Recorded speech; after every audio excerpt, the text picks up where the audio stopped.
Olá, amigos. Nós estamos iniciando mais um programa, à luz do Evangelho, eu com meu amigo e irmão Navarro, falando sobre o livro Ceifa de Luz. E hoje nós vamos falar sobre um capítulo que se trata o Sol da Verdade, em que Emmanuel, através das mãos abençoadas do nosso Chico Xavier, nesse livro, vai falar sobre uma passagem de João, o evangelista do Cristo, quando ele disse que quando o Espírito da Verdade vier, ele vos auxiliará à luz da verdade. Então, isso significa que Jesus, nos tempos idos, quando os discípulos ficaram apreensivos com a proposta dele ir embora precocemente, ele disse assim: se me amais, guardai os meus mandamentos, eu rogarei ao Pai, ele vos enviará um outro Consolador, que é o Espírito de verdade, ou da verdade, como às vezes alguém coloca assim, que vos revelará muitas coisas que eu não vos posso revelar agora, bem como recordará muitas coisas que eu vos tenho dito. Isso veio de encontro a uma proposta do Cristo: conhecereis a verdade e ela vos fará livres. Essa verdade vai desde o Cristo, colocando eu sou a verdade, eu sou o caminho, eu sou a vida, ninguém vai ao Pai a não ser por mim, e um outro lado em que Emmanuel comenta que Moisés trouxe a justiça, Jesus trouxe o amor e a doutrina espírita trouxe a verdade. Porque a doutrina espírita toda, como Consolador prometido por Jesus, está assinada pelo Espírito da Verdade, que não é outro senão o próprio Cristo, que trouxe essa informação com a ajuda dos benfeitores, que compõem uma pleia de espíritos que trabalharam com Jesus, para trazer para nós a verdade, que é esses ensinamentos exarados pelos espíritos através da doutrina espírita. E com isso nós vamos sendo conduzidos para a libertação do nosso espírito, através dessa verdade trazida pelos benfeitores em nome do Cristo.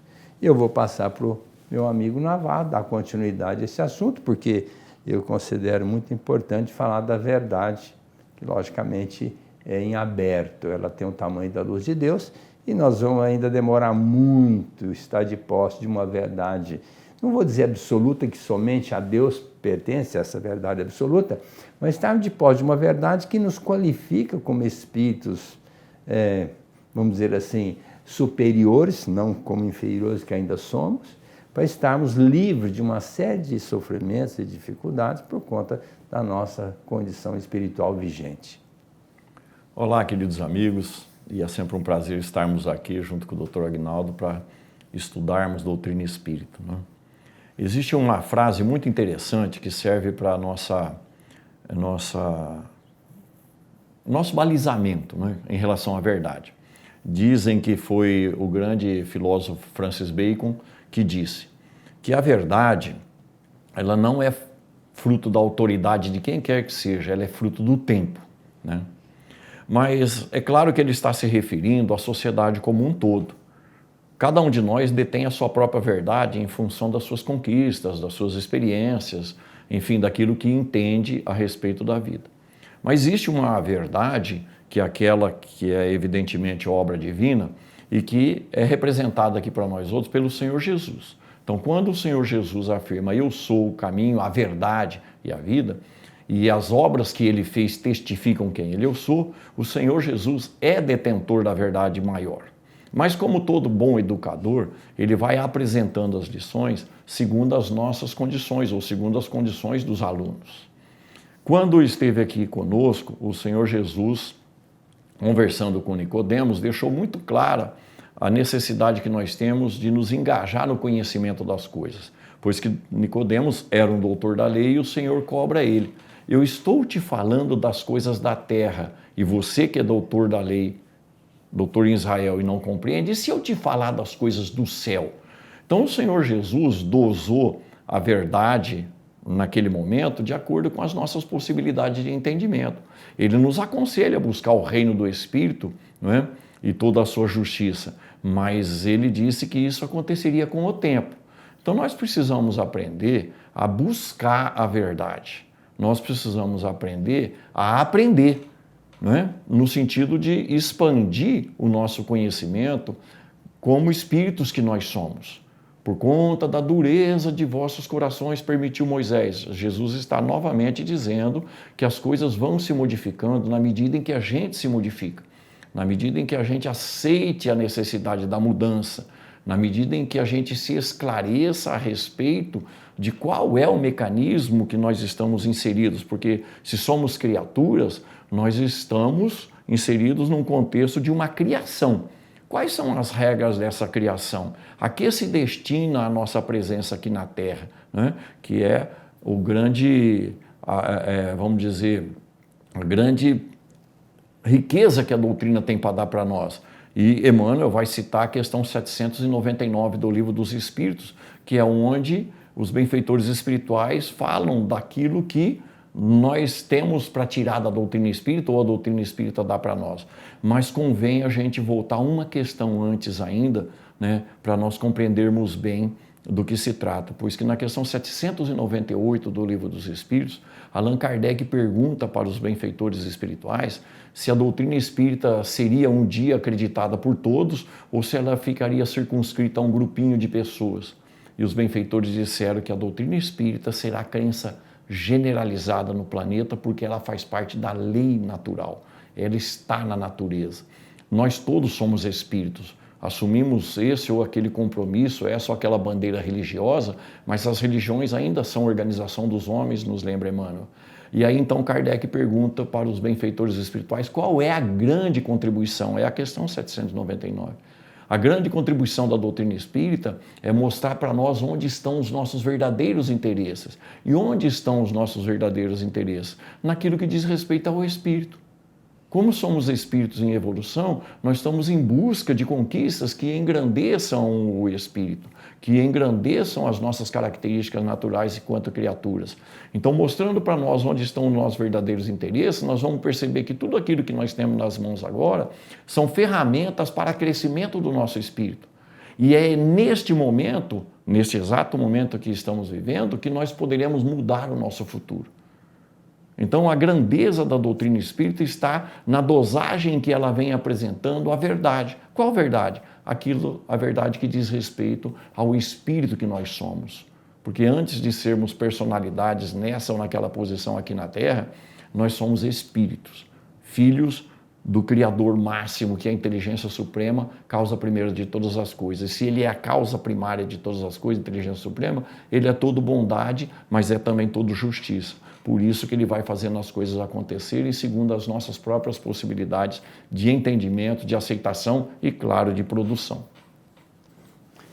Lembrando que nós estamos todos, independente de classe, de filosofia, de credo, casta social, nós estamos todos aqui na Terra para evoluir espiritualmente. Essa é a grande verdade. Inconcurso, inamovível, com duas asas, uma é do intelecto e a outra é do sentimento. Então, nós temos que melhorar a nossa capacidade intelectiva e o nosso sentimento, que dentre eles o maior é o amor.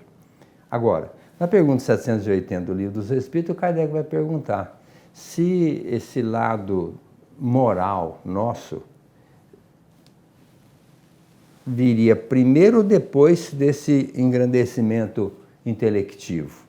Qual que seria, vamos dizer assim, o primeiro? E se viria junto, como é que ficaria essa ligação da intelectualidade com essa transformação moral? E o benfeitor vai dizer exatamente isso. Primeiro, o lado intelectivo, nós temos que desenvolver esse lado da nossa intelectualidade. E o lado da moralidade viria bem depois. Por quê? Porque é aquela questão do Cristo, conhecereis a verdade e ela vos fará livre. Enquanto nós não tivermos posse dessa verdade, nós vamos ficar nos mitos, nos equívocos, nos personalismos, no egocentrismo, achando que nós estamos donos da verdade, fazendo tudo certo. E não é bem assim. A gente vai perceber que quanto mais a gente estuda, mais sabe que não sabe nada. Essa pergunta fizeram para o Sócrates à época, um discípulo dele. Senhor, dizem que o senhor é maior inteligência em Atenas.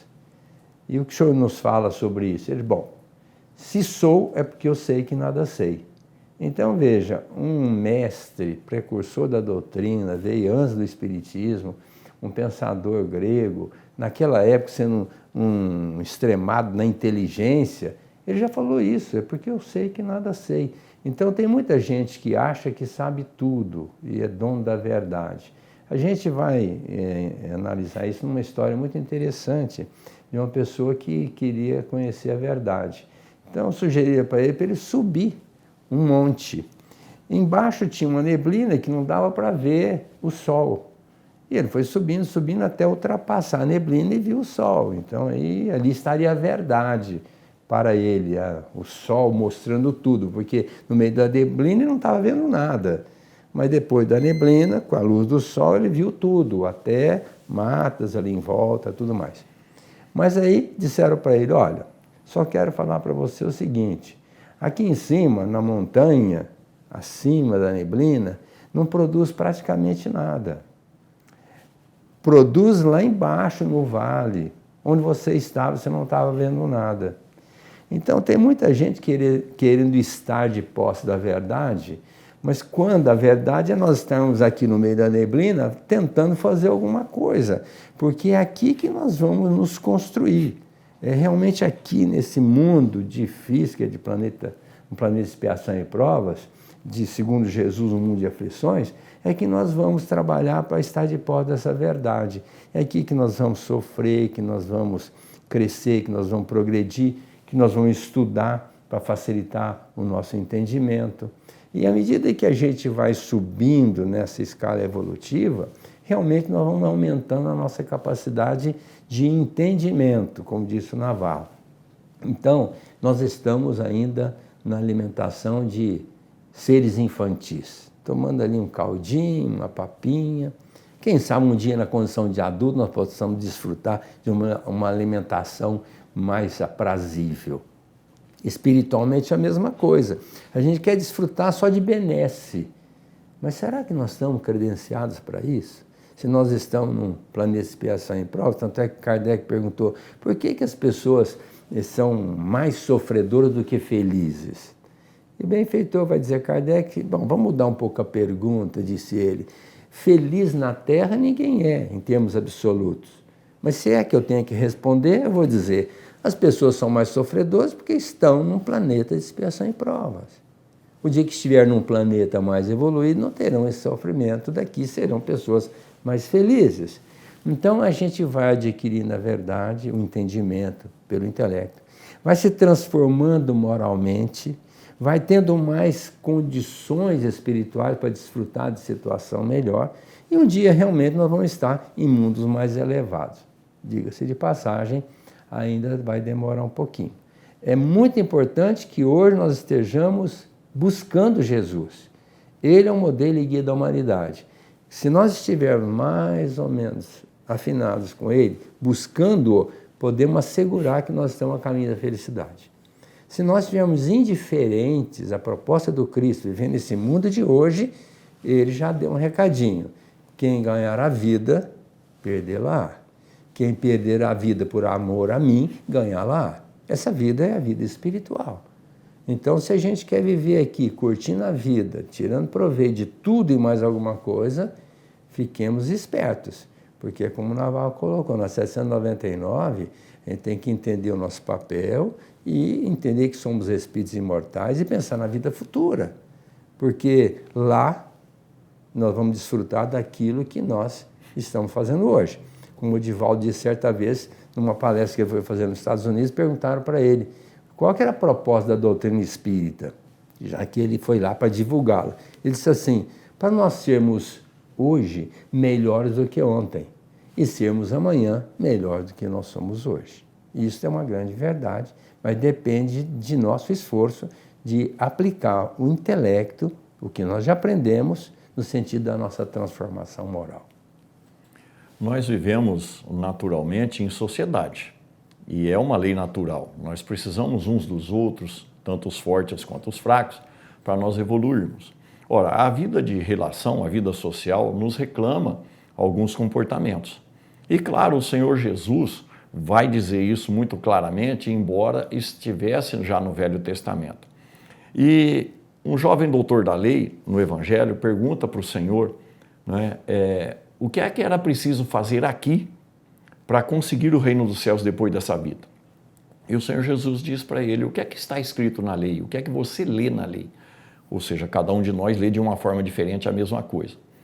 E ele disse, olha, está escrito que é para amar a Deus sobre todas as coisas e ao próximo como a nós mesmos. O Senhor disse para ele então, pois você faça isso e você viverá no reino dos céus.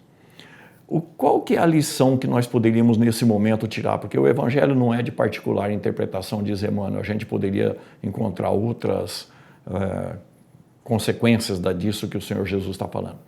O que o Senhor Jesus está querendo dizer para nós outros, que nós que ansiamos por ser felizes, para sermos felizes, nós precisamos compreender bem que nós estamos aqui numa vida de relação. Então, a grande verdade que a doutrina traz é a mesma do Senhor Jesus, pois que quando no Evangelho é dito que o Consolador nos esclareceria sobre todas as coisas, ou seja, nos falaria da verdade espiritual que nós estamos envolvidos, que nós somos parte dessa criação, ele vai falar também que a gente teria que se lembrar daquilo que o Senhor Jesus disse.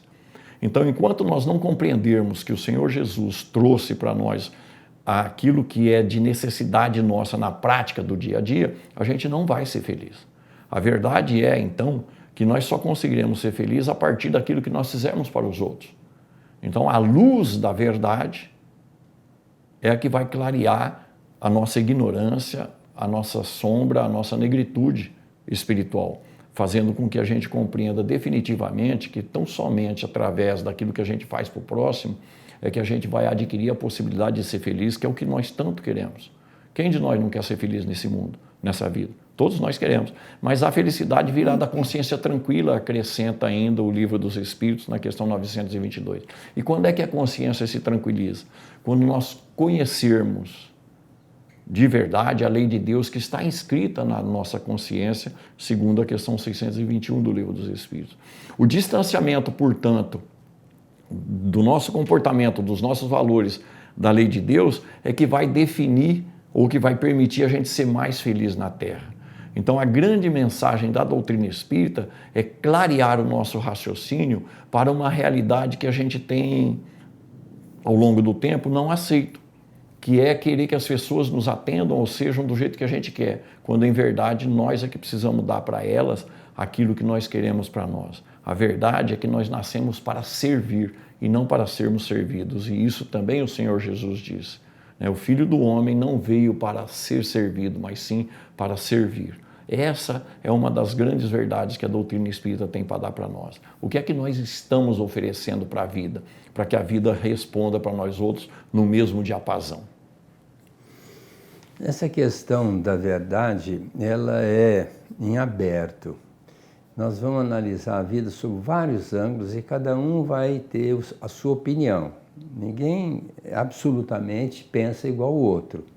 Mas, independente de qual seja o nosso credo, a nossa filosofia, a nossa religião, a verdade para nós outros é o Cristo. Ele trouxe a verdade. Se nós analisarmos nossos problemas, as nossas dificuldades, qualquer tipo de questionamento que a gente fizer, Jesus já deu a resposta clara, inconcursa, para a gente não ter dúvida. E ele deixou isso muito bem colocado no Evangelho. Eu vim para que tenhais vida e vida em abundância. Essa vida em plenitude é a vida física, mental e espiritual. Se nós quisermos ter saúde física, nós precisamos pensar que toda doença do físico promana da alma. Então, se nós estamos doentes fisicamente, podemos atestar o nosso espírito está doente. Porque o espírito age através da mente, a mente elabora uma emoção, e a emoção libera uma determinada substância, ou muitas substâncias, que vão agir na nossa célula. E se essas, vamos dizer, se essas mentalizações, se esses raciocínios foram negativos, a produção de substância também será deletéria e forjará uma doença física. Então, a proposta da física quântica hoje é nós mantermos um pensamento positivo para que nós não alteremos o átomo agregado ao outro, formando a nossa célula, e venhamos a denegrir o nosso físico. Então, há essa hegemonia entre as 4 naturezas, espiritual, mental, emocional e física, é que vai dar para nós uma plenitude do físico, do mental e do espírito. Então, nós estamos aqui todos para crescermos, progredirmos espiritualmente. E Deus, conforme está lá na revelação profética do Ezequiel, não quer que a gente sofra, quer que a gente transforme, que a gente mude. De onde se conclui que o nosso sofrimento hoje é em função da nossa falência espiritual. E paradoxalmente, para a nossa análise, as pessoas hoje vivem praticamente na materialidade, só buscando essa satisfação física, o prazer momentâneo. Haja vista o número de viciados que nós temos, procurando aquele prazer momentâneo, aquele barato, aquela fissura a ser atendida.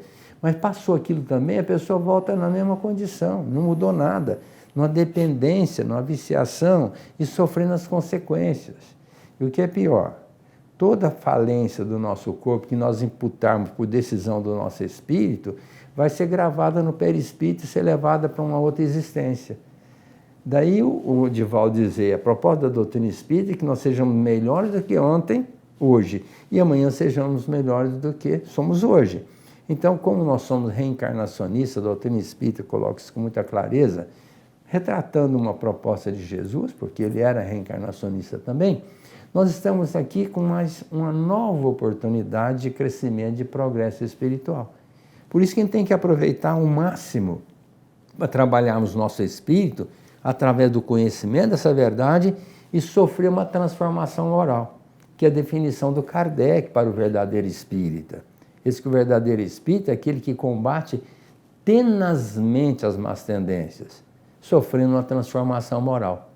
Então, nós todos temos que nos transformar moralmente, vencendo as mazelas da nossa alma, procurando nos inteirar um pouco mais, cada vez mais, com as propostas divinas. Nós não podemos nos esquecer, meus amigos, que à medida em que a gente conhece as coisas, na medida em que a gente vai acessando novos conhecimentos e vai compreendendo, nós seremos cobrados por isso.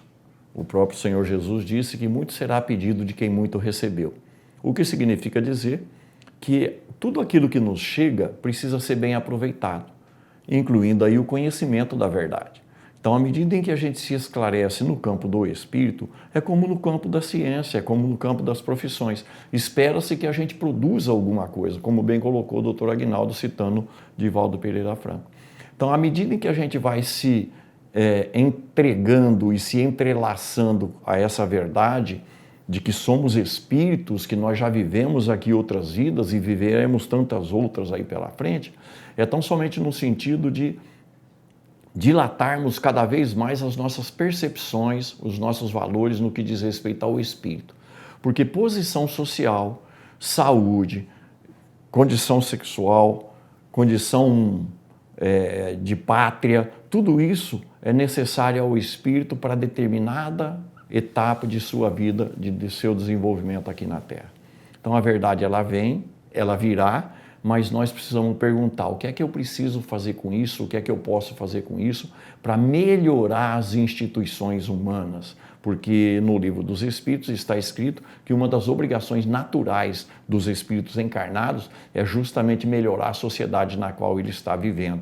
Ora, para melhorar a sociedade, a gente tem que interferir com conhecimento de causa, com possibilidade de acerto, mas não jogando na loteria para ver se vai dar certo ou se não vai dar certo. Não, é sabendo o que precisa ser feito. Nesse sentido, a gente precisa se tornar cada vez mais responsáveis por aquilo que chegou ao nosso conhecimento e perguntar o que é que eu devo fazer com isso, o que é que eu posso fazer com isso, o que é que eu preciso fazer com isso. Porque tudo aquilo que chega para nós outros, repetindo, é talento e nós teremos que prestar conta sobre isso. Falando dos talentos, que o Naval já fez aqui uma referência, nós temos tantos talentos, desde a inteligência, a condição social, a condição física, família, o ambiente que nós vivemos, a informação que recebemos, o conhecimento que nós já adquirimos, tudo isso são talentos. Se nós usarmos bem esses talentos, serão acrescidos outros para uma nova existência. Se nós usarmos mal, serão retirados. Então tem muitas pessoas que questionam, por que comigo aconteceu isso? Podemos assegurar em vidas pretéritas alguma coisa muito grave, ferindo a proposta divina, a lei divina, nós fizemos. Alguma coisa de errado nós nos permitimos. Aqueles talentos que nós tínhamos foram retirados e hoje estamos limitados. Então, se nós quisermos ter uma vida melhor, numa futura existência, intermediando aí no mundo espiritual também, nós temos que usar muito bem esses talentos. O que nós estamos pensando, o que nós estamos falando, o que nós estamos fazendo, que são talentos. Porque de outra forma nós nasceremos em vidas futuras, com um pensamentinho meio complicado por limitação do cérebro, com uma fala limitada por alguma deficiência no aparelho fonador e, às vezes, com alguns comportamentos em desalinho em função das nossas atitudes infelizes de agora. Prestemos bem atenção nisso. É uma verdade inconcursa. Haveremos de renascer de acordo com aquilo que nós estivermos realizando hoje. Que façamos boas obras para sermos agraciados com futura existência promissora. Um grande abraço a todos, encerrando o nosso programa. Convidamos vocês para estarem conosco na semana que vem, com mais um estudo do livro Ceifa de Luz, à luz do Evangelho.